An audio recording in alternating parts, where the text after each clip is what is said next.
Chaque matin, avant même que le monde ne se réveille complètement, le prophète sallallahu alayhi wa sallam prononçait quelques phrases, toujours les mêmes. Un rituel discret, quelques secondes à peine, mais qui façonnait toute sa journée. Pas de grandes cérémonies, pas de longues prières, juste quelques mots, répétés avec sincérité, qui l'armaient contre l'anxiété, la fatigue et les épreuves du jour à venir. Aujourd'hui, je vais te partager 3 de ces phrases. Des invocations authentiques, rapportées directement de sa bouche, que tu peux commencer à appliquer dès demain matin. Et je vais t'expliquer pourquoi elles ont un impact si profond, bien au-delà de leur simplicité apparente. Bienvenue sur Voix du Coran. Avant de commencer, si tu cherches des routines spirituelles simples, authentiques et vraiment applicables dans ta vie de tous les jours, abonne-toi à Voix du Coran et active la cloche. Chaque semaine, on partage des rappels concrets pour nourrir ta foi, même dans les journées les plus chargées. C'est parti. Avant de découvrir les 3 phrases, il faut comprendre pourquoi le moment précis du réveil a une telle importance dans la tradition prophétique. Le matin, c'est le moment où ton esprit est encore vierge de toutes les pensées, les stress et les sollicitations de la journée. C'est une sorte de page blanche, quotidienne. Ce que tu poses sur cette page dans les premières minutes influence, souvent sans que tu t'en rendes compte, la tonalité de toute ta journée. Le prophète sallallahu alayhi wa sallam avait une conscience aiguë de ce moment. Il ne se levait pas simplement pour enchaîner sur ses activités. Il prenait quelques instants, systématiquement, pour se reconnecter à Allah avant même de commencer quoi que ce soit d'autre. Il y a une sagesse psychologique immense là-dedans, même en dehors de toute dimension spirituelle. Commencer sa journée par un ancrage intentionnel, plutôt que de se jeter directement dans le tourbillon des notifications, des obligations et du stress, change fondamentalement la façon dont on traverse les heures qui suivent. Ces invocations du matin font partie de ce qu'on appelle en islam les adkar, du mot dhikr, qui signifie rappel, évocation. Ce ne sont pas de simples formules magiques qu'on répète mécaniquement pour obtenir un résultat automatique. Ce sont des rappels profonds, destinés à réorienter le cœur et l'esprit vers Allah, dès les premiers instants de la journée.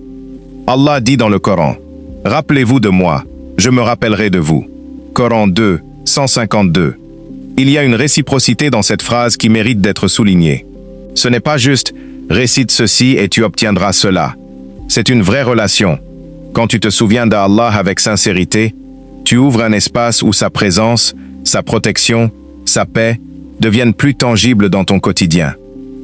Ce qui rend ces 3 phrases qu'on va voir aujourd'hui particulièrement puissantes, ce n'est pas leur longueur, elles sont courtes, faciles à mémoriser, mais leur profondeur de sens, et le fait qu'elles étaient répétées avec constance par le prophète sans en dire lui-même, chaque matin, sans exception.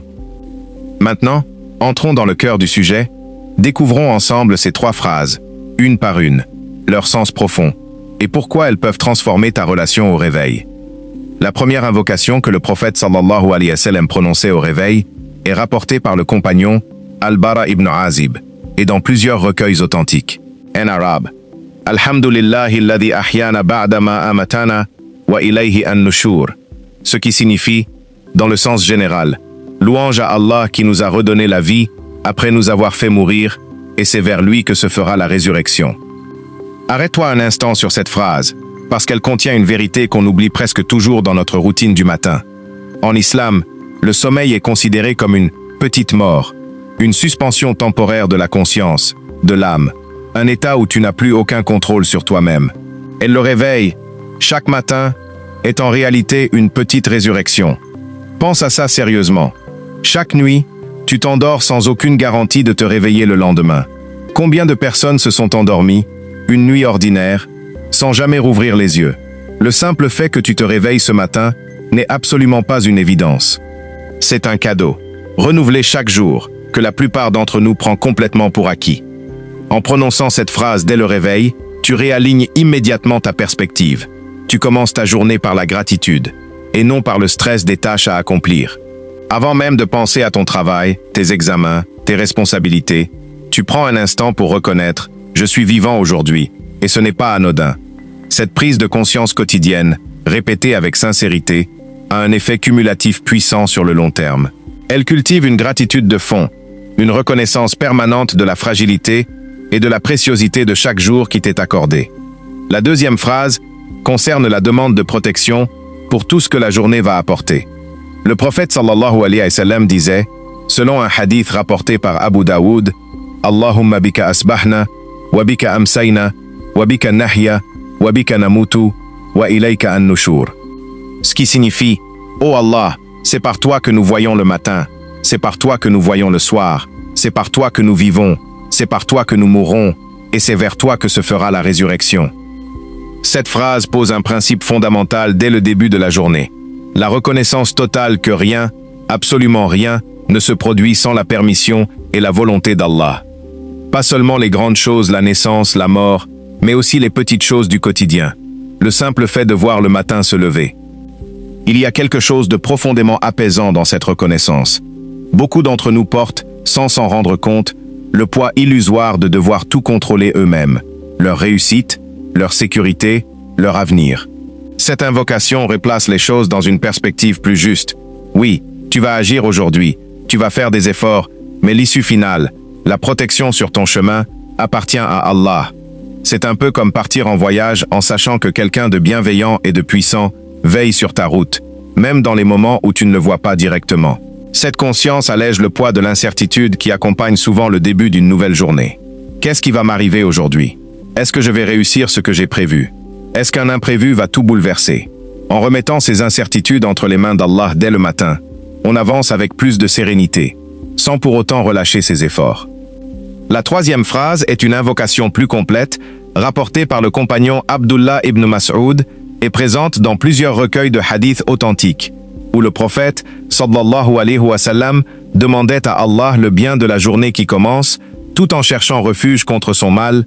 Allahumma inni as'aluka khayra hadha al-yawm, fathahu wa nasrahu wa nurahu wa barakatahu wa hudahu, wa a'udhu bika min sharri ma fihi wa sharri ma ba'dahu. Ce qui signifie, dans le sens général, ô Allah, je te demande le bien de ce jour, son ouverture, son secours, sa lumière, sa bénédiction et sa guidance, et je cherche refuge auprès de toi contre le mal qu'il contient et le mal qui le suivra.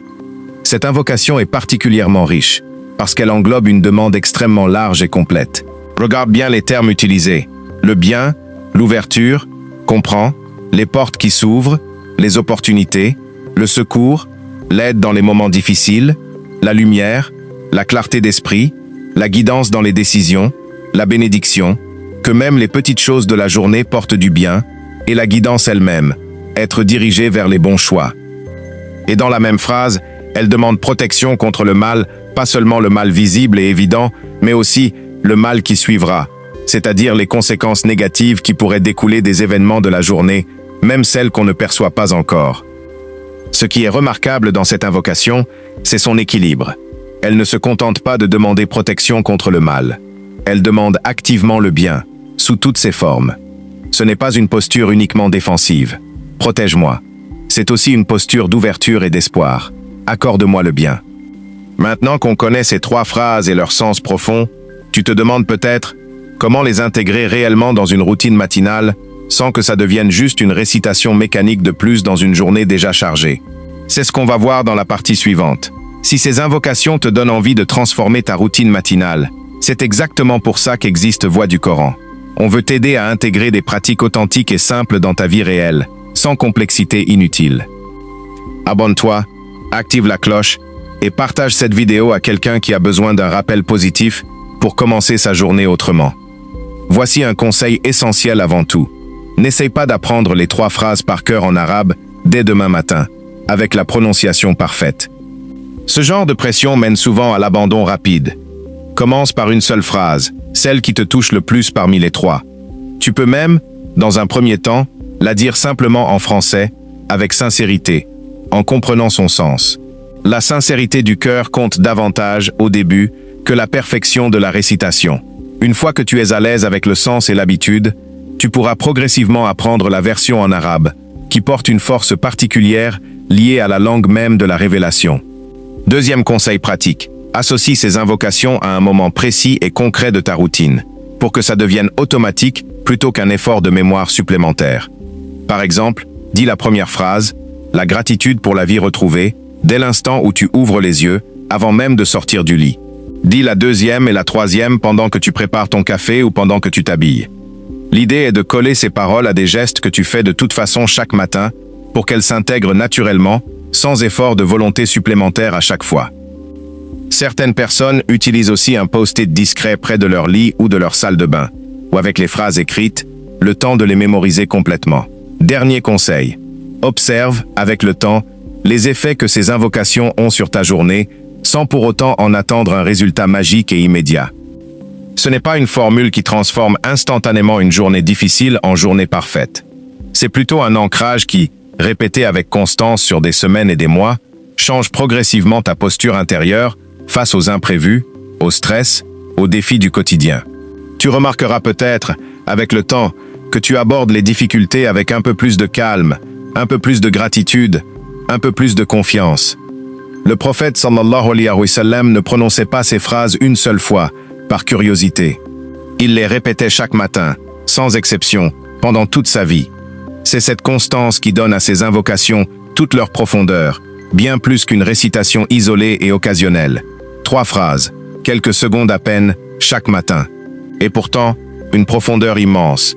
La gratitude pour la vie retrouvée, la remise de sa journée entre les mains d'Allah, et la demande sincère d'un bien complet, avec protection contre le mal.